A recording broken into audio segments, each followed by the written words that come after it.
नमस्कार. आज आपण झणझणीत खमंग अशी बेसन पिठाची आमटी बनवणार आहोत. अतिशय चविष्ट ही आमटी तयार होते. नुसतेच आमटीबरोबर 2 घास जास्त जेवाल अशी ही आमटी तयार होते.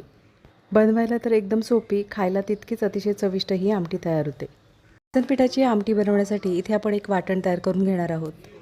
इथे आपण ओल्या खोबऱ्याचा वापर करणार आहोत. अर्धी वाटी ओलं खोबरं, 1 चमचा जिरे, पाण्याचा वापर करून हे वाटण अगदी बारीक असं वाटून घ्यायचं आहे. इथे वाटण छान बारीक असं वाटून झालेलं आहे. इथे आपण आता फोडणी करून घेणार आहोत. पातेल्यामध्ये फोडणीपुरतं तेल गरम करून घेणार आहोत. तेल छान गरम झाल्यानंतर अर्धा चमचा मोहरी तडतडू द्यायची आहे. मोहरी तडतडल्यामुळे आमटीला छान खमंगपणा येतो. इथे आपण एक बारीक चिरून घेतलेला कांदा, 2 ते 3 हिरव्या मिरच्या, 5 ते 6 कढीपत्त्याच्या पानांचा वापर करणार आहोत. गॅसची फ्लेम स्लो ठेवायची आहे आणि खमंग अशी फोडणी तयार करून घेणार आहोत. कांदा छान लालसर होईपर्यंत परतून घेणार आहोत. कांदा परतून झाल्यानंतर इथे आपण एक बारीक चिरून घेतलेला टोमॅटोचा वापर करणार आहोत. कांदा आणि टोमॅटो एकजीव होईपर्यंत परतून घ्यायचा आहे. जेवण बनवायला काहीच सुचत नसेल तर एकदा अशा पद्धतीने ही खमंग अशी बेसन पिठाची आमटी बनवून बघा. नक्कीच 2 घास जास्त जेवाल अशी ही आमटी तयार होते.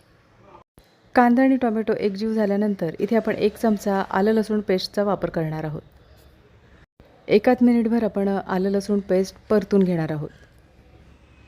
फोडणीमध्ये आलं लसूण पेस्ट परतून झाल्यानंतर इथे आपण आता पावडर मसाल्यांचा वापर करणार आहोत. पावडर मसाल्यांमध्ये पाव चमचा हळदीचा वापर करणार आहोत. 2 चमचे घरगुती लाल तिखट. घरगुती लाल तिखट हे तुम्ही तुमच्या आवडीनुसार वापरू शकता. 2 चिमूटभर हिंगाचा वापर करणार आहोत. बेसन पिठाची आमटी बनवतो तर हिंगाचा नक्की वापर करा. इथे आता मसाले आपण गॅसची फ्लेम स्लो ठेवून परतून घेणार आहोत. साधारण तेल सुटेपर्यंत हे मसाले परतून घेणार आहोत. मसाले परतून झालेले आहेत. इथे आपण जे वाटण तयार करून घेतलेलं आहे ओल्या खोबऱ्याचं, ते वाटण आपण मसाल्यामध्ये परतून घेणार आहोत. एकाच मिनिटभर आपण हे वाटण आहे ते परतून घेणार, म्हणजे त्याचा जो कच्चेपणा असतो तो नाहीसा होतो. वाटण परतून झालेलं आहे. वाटण परतून झाल्यानंतर इथे आपण 3 ते 4 चमचे बेसन पिठाचा वापर करणार आहोत. आमटी तुम्हाला कितपत किंवा किती बनवायची आहे त्याच्यावर तुम्ही बेसन पिठाचा अंदाज ठेवायचा आहे. तर इथे मी 4 माणसांसाठी ही आमटी बनवणार आहे, त्याच्यामुळे इथे मी 4 छोटे चमचे, म्हणजे कांदा पोहे खातो त्या चमच्याने आपण इथे 4 चमचे बेसन पिठाचा वापर केलेला आहे. बेसन पीठ व्यवस्थित असं परतून घेणार आहोत. बेसन पीठ फोडणीमध्ये व्यवस्थित असं परतून घेतलं म्हणजे त्याच्या गुठळ्या होत नाही. तर इथे आता बेसन पीठ व्यवस्थित असं फोडणीमध्ये परतून झालेलं आहे. इथे आपण गरम पाण्याचा वापर करणार आहोत. गरम पाण्यामुळे छान आमटी तर्रीदार अशी तयार होते. आमटी तुम्हाला घट्ट किंवा पातळ हवी त्याप्रमाणे गरम पाण्याचा वापर करायचा आहे. इथे आपण आता गरम पाण्याचा वापर केल्यानंतर व्यवस्थित अशी आमटी ढवळून घेणार आहोत, म्हणजे बेसन पिठाच्या गुठळ्या होत नाही. इथे आता आमटी ढवळून झालेली आहे. चवीनुसार मिठाचा वापर करणार आहोत. चवीनुसार मीठ. इथे तुम्हाला ही आमटी अजून चटपटीत हवी असेल तर इथे तुम्ही आमसुलाचा वापर करू शकता आणि थोडंसं गुळाचा वापर करू शकता. काही ठिकाणी थोडंसं गूळ आणि आमसुलाचा वापर करतात, म्हणजे आंबट तिखट गोड अशी आमटीसुद्धा छान लागते.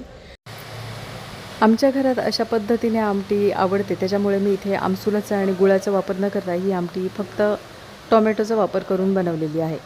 अर्धा चमचा आपण इथे गरम मसाल्याचा वापर करणार आहोत. गरम मसाल्याचा वापर केल्यानंतर आमटी एकदा ढवळून घेणार आहोत. बारीक चिरलेली कोथिंबीर.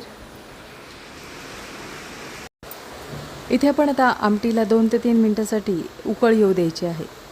आमटीला छान एक उकळ आल्यानंतर वरून आवडत असल्यास बारीक चिरलेल्या कोथिंबीरीचा वापर करणार आहोत. त्यानंतर गॅस बंद करायचा आहे. तर इथे आता पाहू शकता आमटीला छान उकळ आलेले, गॅस बंद करायचा आहे. अगदीच जेवण बनवायला काहीच सुचत नसेल तर नक्की एकदा अशा पद्धतीने झणझणीत चटपटीत अशी आमटी बनवून बघा आणि कमेंटमध्ये मला नक्कीच सांगा.